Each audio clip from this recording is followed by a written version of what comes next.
بسم الله الرحمن الرحيم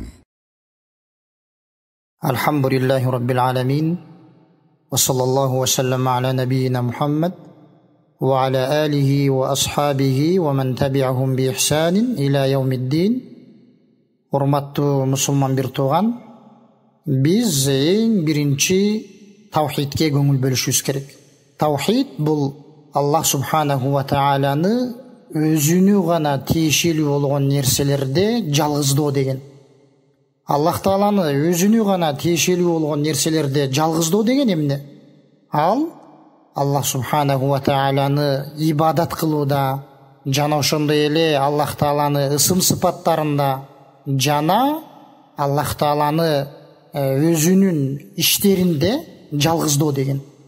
Эгерде кайсыл бир мусулман адам Аллах тааланы ибадат кылууда же болбосо ысым сыпаттарында же Аллах тааланын иштеринде жалгыздабай турган болсо, ал инсандын исламы ислам болуп эсептелбейт. Себеби эгерде ал мусулман адам, ал мен мусулманмын деп бирок ибадат кылууда, кулчулук кылууда ибадаттын кайсыл бир бөлүгүн Аллах тааладан башка бир кудайчага арнай турган болсо, ал Аллах субханаху ва тааланы ибадат кылууда жалгыздаган жок. Ал Аллах таалага ибадат кылууда ширк кылган болуп эсептелет. Анткени ибадаттардын баары Аллах тааланын өзүнө гана арналат. Жана ошондой эле эгерде кайсыл бир мусулман адам Аллах таалага ысым сыпаттарында ширк кыла турган болсо, жана ошондой эле Аллах тааланын иштеринде бир ширк жасай турган болсо, Аллах таалага шерик кошо турган болсо, ал инсандын дагы исламы, ыйман болуп, ислам болуп эсептелбейт. Ошондуктан биз эң биринчи таухидти үйрөнүп билишибиз керек. Аллах субханаху ва таала инсандар менен жиндерди мына ушул таухид үчүн жараткан. Жалгыз өзүнө гана кулчулук кылуулары үчүн жараткан. Аллах субханаху ва таала өзүнүн сөзүндө: "Ва ма халактул джинна вал инса илля лиябудун". Бул аятта Аллах таала мен жиндер менен инсандарды жалгыз өзүмө гана ибадат кылуулары үчүн жараттым деди. Андыктан Аллах тааланын инсандар менен жиндерди жаратуусунан максат мына ушул таухид. Жалгыз Аллахтын өзүнө гана эмне кулчулук кылуулары үчүн жараткан. Жана да Аллах субханаху ва тааланын өзүнүн пайгамбарларынын жиберүүсүнүн жана ошондой эле өзүнүн китептеринин түшүрүүсүнүн максаты дагы мына ушул таухид. Жалгыз өзүнө гана сыйынууга, Аллах тааланы жалгыздоого чакыруу үчүн өзүнүн элчилерин жиберди. Жана ошондой эле Аллах субханаху ва таала өзүнүн китептерин түшүрдү. Аллах субханаху ва таала өзүнүн сөзүндө: "Валакад ба'асна фи кулли умматин расулан ан и'будуллаха важтанибут тагут". Чындыгында биз ар бир үммөткө пайгамбар жибергенбиз. Эмне нерсеге чакыруу үчүн ал пайгамбарлар? Ан и'будуллаха важтанибут тагут. Аллах тааланын өзүнө гана сыйынгыла жана Аллахтан башка кудайчалардын баарынан четтен келе деп айта турган пайгамбарларды биз ар бир үммөткө жибердик деди. Ошондуктан Аллах субханаху ва таала өзүнүн элчилерин, өзүнүн пайгамбарларын жиберүүсүнүн максаты бул эмне? Таухид. Жана да Аллах субханаху ва таала башка аятта айтат: "Ва ма арсална мин qablika мир расулин илля нухи илайхи аннаху ла илаха илля ана фа'будун". Эй Мухаммад, биз сенден мурун кандай пайгамбар жибербейли, биз ага менден башка сыйынууга татыктуу зат жок, менин өзүмө гана сыйынгыла деп вахий кылганбыз деди. Мына бул таухид болуп эсептелет. Аллах таала эмне деп атат? Менден башка эч бир сыйынууга татыктуу зат жок, жана менин өзүмө гана сыйынгыла деп ал биз жиберген пайгамбарга мына ушинтип биз вахий кылдык деп атат. Андыктан Аллах субханаху ва тааланын пайгамбарларын жиберүүсүнүн максаты дагы бул эмне? Биз айтып аткан таухид үчүн болгон. Аллах Таала өзүнүн пайгамбарларын мына өзүнүн жалгыздыгын, өзү гана ибадатка татыктуу зат экендигин баяндоо үчүн эмне деди? Биз аларды жибердик деп атат. Жана да инсан таухид менен чыныгы ыймандуу болуп жашайт. Ал эми кайсыл бир инсандын таухиди жок болсо, ал инсанды Аллах субханаху ва тааля эмне ал инсандын абалы айбандардан да жаман деген. Ал инсан айбандар сыяктуу жашайт деген. Ал кайсы аятта Аллах Таала баяндаган? Аллах субханаху ва тааля өзү айтат: «Ам тахсабу анна аксарахум ясмауна ау яқилун инхум илля кал ан'ами бал хум адаллу сабила». Эй Мухаммад, сен эмне алардын көпчүлүгү угушат, же болбосо алар түшүнүшөт деп ойлойсуңбу деп атат Аллах Таала пайгамбарга. Ыймансыздарды айтып атат. Ошол ыймансыздардын көпчүлүгү угуп, алар акыл жүргүзүп, түшүнүшөт деп ойлоп жатасыңбы дейт. Жок, андай эмес дейт. Алар айбан сыяктуу дейт. Балхум адаллу сабила, балким алар айбандан да адашуучураак дейт. Эмне үчүн Аллах субханаху ва тааля ал өзүн жалгыздабаган, өзүнүн жалгыздыгына ыйман келтирбеген, Аллах Тааланын таухидине ыйман келтирип, ыйманга келбеген ыймансыздарды антип айбанга окшотуп жада калса, ошол айбандардан да адашуучураак деп айтып атат. Ибн Касир рахимахулла ушул аяттын тафсиринде айтат: «Ай асвау халан минал ан'ами сариха фа инна тилка таъқилу ма хулиқат лаху». Эмне дейт? Алар ошол айбандардан да абалы жаман дейт.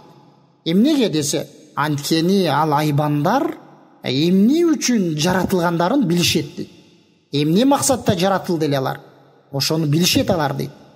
«Ва хаула خلقوا لعبادة الله وحده لا شريك له وهم يعبدون غيره ويشركون به مع قيام الحجة عليهم وإرسال الرسل إليهم» dedi.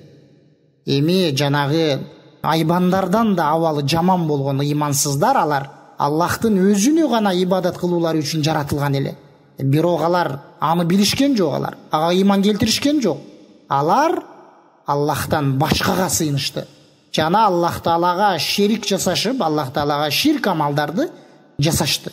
Аларга Аллах Тааланын далили, Аллах Тааланын сөздөрү келип турса дагы, аларга Аллах субханаху ва тааля өзүнүн элчилерин жиберип туруусу менен бирге алар эмне Аллахтан башкага сыйынышып, Аллах Таалага ширк амалдарын жасашты. Ошондуктан да булардын абалы жанагы айбандардан да жаман деди. Анткени булар ушунча пайгамбарлар келип турса да, далилдер ушунчалык көрүнүп, Аллах Таала өзүнүн сөздөрүн түшүрүп баяндап турса деле, булар Аллахтан башкага сыйынгандыктары үчүн Аллах Таала буларды эмне деди? Айбандан да булардын абалы начар. Эми сен ошолордун көпчүлүгү угушат, түшүнүшөт деп ойлоп жатасыңбы деди пайгамбарыбызга. Ошондуктан инсан Аллах Тааланын жалгыздыгын танып билүү менен чыныгы ыйман менен жашайт. Жана да урматтуу мусулман бир тууган, бул таухид бүт амандыктын башаты болуп эсептелет. Өлкөнүн тынчтыгы, бүт пенделердин тынчтыгы мына бул таухид менен болот. Аллах субханаху ва тааля өзүнүн сөзүндө: «Аллазина аману ва лам ялбису иманахум бизулмин улаика лахумул амну ва хум мухтадун». Аллах Таала бул аятта ыйман келтирип, жана ошол ыймандарына зулум аралаштырбагандар, мына ошолор үчүн Аллахтын амандыгы бар, жана алар туура жолдогулар деди. Амандык кимдер үчүн болот деди? Ыйманына зулум аралаштырбагандар дейт. Биринчи ыйман келтирип, анан ошол ыйманына зулум аралаштырбаса, мына ошолор үчүн Аллахтын амандыгы бар деп атат. Ал зулум аралаштырбагандар, зулум деген бул жерде эмне? Пайгамбар саллаллаху алейхи ва саллям өзүнүн хадисинде бул жердеги зулумду ширк деп атаган. Аллах Таалага ширк кылуу. Бухари жана Муслимде келет. Абдуллах ибн Мас'уд радияллаху анху айтат: азыркы ошол биз окуган аят түшкөн кезде не дейт? Ламма назалат хадихил ая алладина аману ва лам ялбису иманахум бизулмин шаққа залика алан наси ва қалу я расулаллах фа айюна ла язлиму нафса. Ошол аят түшкөн кезде иман келтирип жана имандарына зулум аралаштырбагандар деп айткан ушул аят түшкөн кезде бул аят сахабаларга оор келди дейт. Алар пайгамбарыбызга айтышты: "Эй Аллахтын элчиси, биздин кайсы бирөөбүз өзүнүн нафсине зулум кылбайт?" деди. Бул жерде сахабалар бул зулумду ширктен башка күнөөлөр деп түшүнүп атышат. Жалпы күнөөлөр. Ошондуктан алар биздин кайсы бирөөбүз эми өзүнүн нафсине зулум кылбай кое алат деп атат. Биз баарыбыз күнөөгө түшүп калышыбыз мүмкүн деп атат. Анткени Аллах Таала ошолор туура жолдогулар жана амандык ошолор үчүн болот деп атат. Эми бул аят түшкөн кезде сахабалар өтө капаланып, аларга оор келип пайгамбарга кайрылды ушинтишип. Ошондо пайгамбар саллаллаху алейхи ва саллям айтты: "Иннаху лайса аллади та'нун", ал зулум, бул жердеги зулум деп силер күнөө деп ойлоп жатканыңар ал андай эмес деди. Силер ойлоп жаткандай эмес, силер түшүнүп жаткандай эмес деди. Алам тасмау ма кала ал-абду салих я бунайя ла тушрик билла инна ширка ла зулмун азим. Силер укпадыңар беле?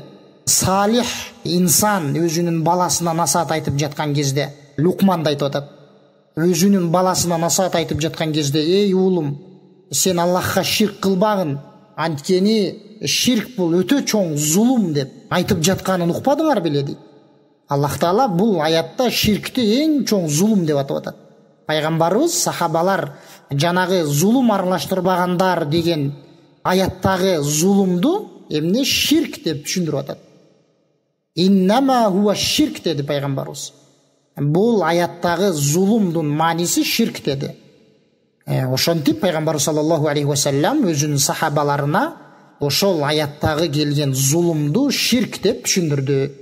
Андыктан Аллах субханаху ва таала бул аятта ыйман келтирип, ошол ыймандарына ширкти аралаштырбаган адамдар үчүн эмне амандык бар аларга, жана алар туура жолдогулар деди.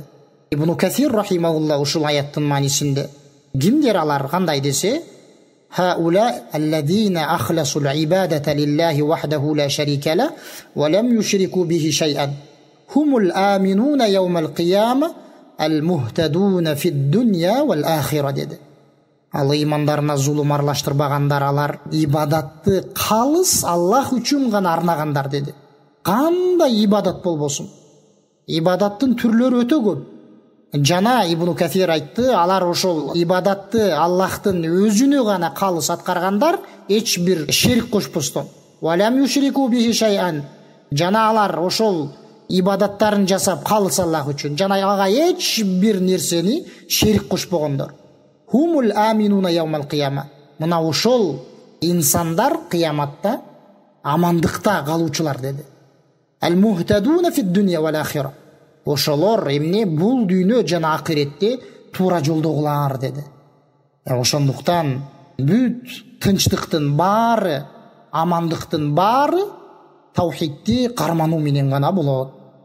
Жана да Аллах субханаху ва таала башка бир аятта айтат: "Ва'адаллаху аллазина аману минкум ва амилус салихати ла ястахлифаннахум фил арди кама стахлафа аллазина мин qablihim ва ла юмаккинанна лахум динахум аллади иртада лахум ва ла юбаддиланнахум мин ба'ди хауфихим амна я'будунани ла юшрикуна би шай'a" деди. Аллах Таала бул аятта силерден ыйман келтирип жана салих амалдарды жасаган адамдарга Аллах Таала уада берди деди. Ал кандай уада? Аларды жерде башчы кылабыз, жер бетинде эгерде силер салих амалдарды жасап ыйман келтирүүчү болсоңор, жер бетинде силерди башчы кылабыз, силерден мурункуларды башчы кылган сыяктуу. Жана аларга өзү разы болгон динин, Аллах Таала алар үчүн разы болгон динин бекемдеп берүүнү уада кылды деди. Жана алардын коркунучтарын амандыкка алмаштырып берүүнү уада кылды деди. Коркунучтарын, кандай коркунуч болбосун, эмне коркунуч, ошол коркунучтарын амандыкка өзгөртүп берүүнү, амандыкка алмаштырып берүүнү уадалады. Ал кайсыл шарт менен ал? яъбудунани ла юшрикуна би шай'a. Алар эгерде мага өзүмө гана сыйыныша турган болсо, жана мага эч бир нерсени шерик кылышпай турган болсо деди. Аллах субханаху ва тааля бул аятта эмне өзүнө гана сыйынып, Аллах тааланы жалгыздап, таухидти карманган адамдарга алардын коркунучун амандыкка, тынчтыкка алмаштырып берем. Жана ошондой эле аларга динин бекемдеп берем. Жана аларды жер бетинде башчы кылам деп убада берди. Ошондуктан биз айтып аткан маселе эмне ар бир тынчтык, ар бир амандык Аллах тааланын өзүнө гана сыйынуу менен гана болот. Мына ушул таухид. Жана да урматтуу мусулман бир тууган, инсан таухидти кармануу менен гана бактылуу жашайт. Аллах субханаху ва тааля من عمل صالحا من ذكر أو أنثى وهو مؤمن فلنحيينه حياة طيبة. Бұл аятта Аллах Таала кимде ким аял киши болобу, эркек киши болбосун, эгерде салих амал жасай турган болсо, ал мумин болгон абалында, ыйман келтирген абалында, фаланухияннаху хаятан тайиба, ал инсанды биз эң сонун жашоодо жашатабыз деди. Эң бактылуу жашоодо жашатабыз деди. Ага биз бактылуу жашоо беребиз деп атат. Эгерде мумин болуп, чыныгы ыйман келтирген инсан болуп, жана салих амал жасай турган болсо, биз ага эң эле сонун жашоону тартуулайбыз деп атат. Мухаммад ал-Амин аш-Шинкити рахимахулла ушул аяттын маанисин баяндап, өзүнүн тафсир китебинде айтат. Аллах субханаху ва тааля бул аятта салих амал жасаган инсан үчүн эң сонун жашоо тартуулайм, жана биз алардын сообун беребиз деп айтып жатат деди. Аяттын маанисинде келет. Жана ошентип айтып туруп айтты, эми сен билгиниң дейт. Ошол аяттын маанисин баяндаган соң, улуу Куранда амал салих болуш үчүн 3 шарты бар деп айтат. Себеби жогорку аятта Аллах Таала айтты го, ким кайсыл бир инсан ыйман келтирген абалда салих амал жасай турган болсо деп. Эми ал-Амин аш-Шинкити рахимахулла эмне деди? Куранда салих амал качан салих амал болот десе, анын 3 шарты бар дейт. Биринчи шарты муафакатуху лима жаа бихи наби саллаллаху алейхи ва саллям. Ал амал пайгамбар алып келген амалга дал келсе. Бул биринчи шарты. Амал салих болуш үчүн. Буга далил кайсыл? Ал-Амин аш-Шинкити рахимахулла алып келген аят: "Ва ма атакумур расулу фахудуху", силерге пайгамбар эмне нерсени алып келсе, аны алгыла. "Ва ма нахакум анху фантаху", жана пайгамбар силерди эмнеден кайтара турган болсо, андан тыйылгыла деди. Бул жерде Аллах Таала пайгамбар эмнени алып келсе, ошол нерсени алгыла деп атат. Биринчи шарты андыктан эмне? Пайгамбар алып келген нерсеге биздин амалыбыз, пайгамбар алып келген амалга, пайгамбар жасаган амалга биздин амалыбыздын дал келүүсү. Бул биринчи шарты. Амал салих болуш үчүн. Экинчи шарты ан якуна халисан лиллахи таала. Халыс Аллах үчүн болуу керек. Биз жасап жаткан амал салих болуу үчүн Аллахтын өзүнө гана халыс болуу керек. Аллах Таала: "Ва ма умиру илля лиябудуллаха мухлисина лахуддин". Алар динди халыс Аллахтын өзүнө жасаган абалда сыйынууга буйрулушкан деп атат. Бул экинчи шарты. Ал эми үчүнчү шарты амал салих болуш үчүн ан якуна мабниян аля асасил акидати сахиха. Үчүнчү шарты кайсыл экен? Ал таза акидага курулган болсо дейт. Ал амал таза акидага негизделген болуш керек дейт. Адашкан акидага эмес, адашкан ишенимге эмес. Эмне таза пайгамбару саллаллаху алейхи ва салламдын ишенимине, пайгамбардын акидасына курулган болуш керек дейт. Мына ушул 3 шарты табылса, Курандагы салих амал ушул деди. Бул үчүнчүсүнө далил кайсыл? Аллах Тааланын жогорудагы аяты: "Мен амила салихан мин закарин ау унса ва хуа муъмин". Ким салих амал жасаса, ал мумин болгон абалда, ал аял киши болсун, эркек киши болсун. Аллах Таала бул алым айтып атат: "Факайяда залика бил иман". Аллах Таала бул амал салих болуу үчүн ыйман менен чектеди деп атат. Эми анын тескериси, эгерде ал ыймандуу болбой турган болсо, анын ишеними, анын таухиди болбой турган болсо, эмне деди? Лау кана гайру муъмин лама кубила минху залика ал-амалу салих деди. Ал эгерде мумин болбой турган болсо, ыймандуу болбой турган болсо, таухиди болбой турган болсо, Аллах Тааланы жалгыздап айткан болсо, анын ал салих амалы эч качан кабыл болбойт деди. Ошондуктан Курандагы бул алым айтып аткан эмне салих амал болуу үчүн Куранда келген 3 шарт бар деди. Жана да Аллах субханаху ва таала өзүнүн башка бир аятында айтат: "Фа имма я'тияннакум минни худан фаман иттаба'a худая фала ядиллу ва ла яшқа." Бул аятта дагы жанагы биз айткан маселеге далил бар.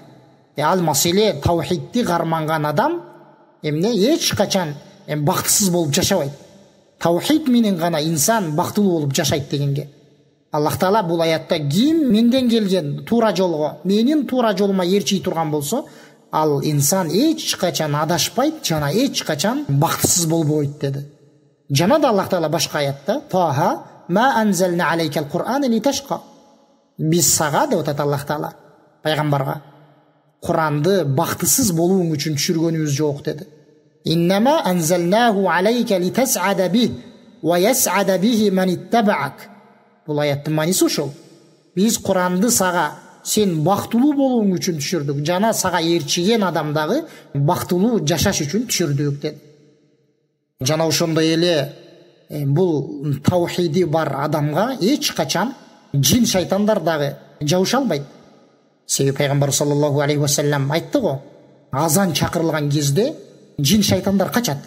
Эмнеге? Анткени азандын сөздөрүндө Аллах Тааланын жалгыздыгына болгон эмнелер бар, маанилер бар.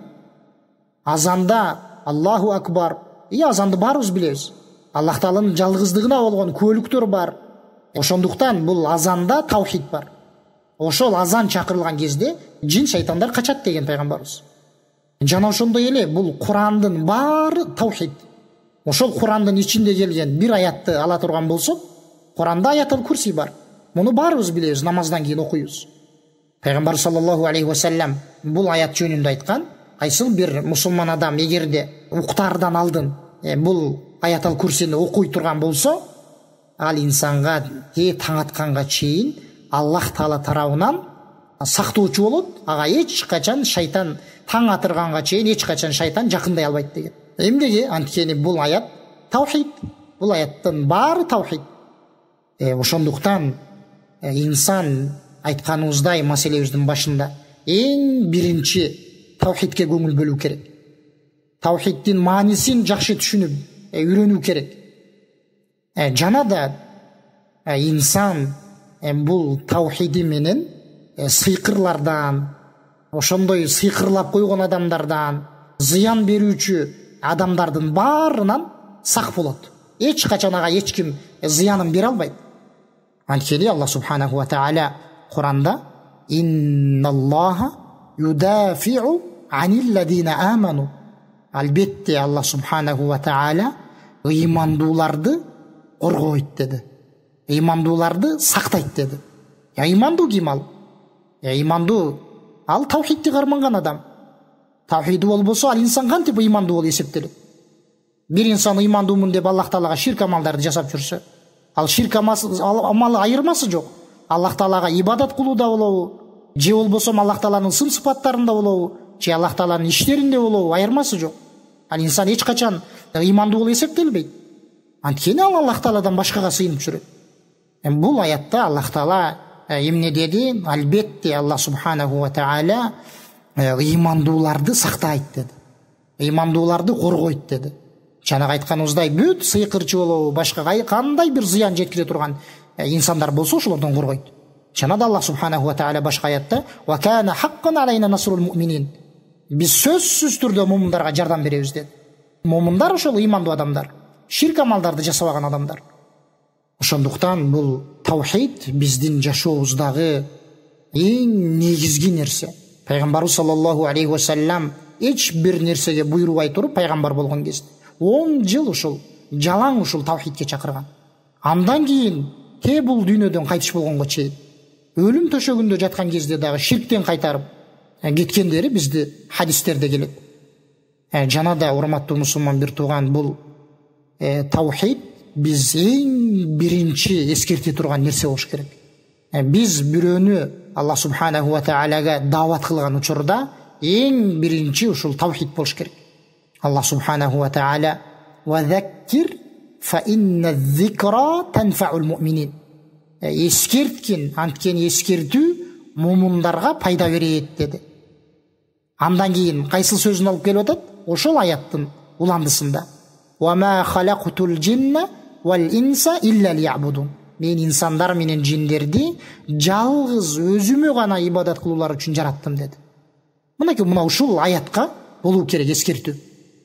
Ошондуктан инсан Аллах субханаху ва тааланы, Аллах тааланын жалгыздыгын канчалык жакшы таанып, жакшы үйрөнүп биле турган болсо, ал инсан ошончолук Аллах субханаху ва тааладан корко турган инсан болот.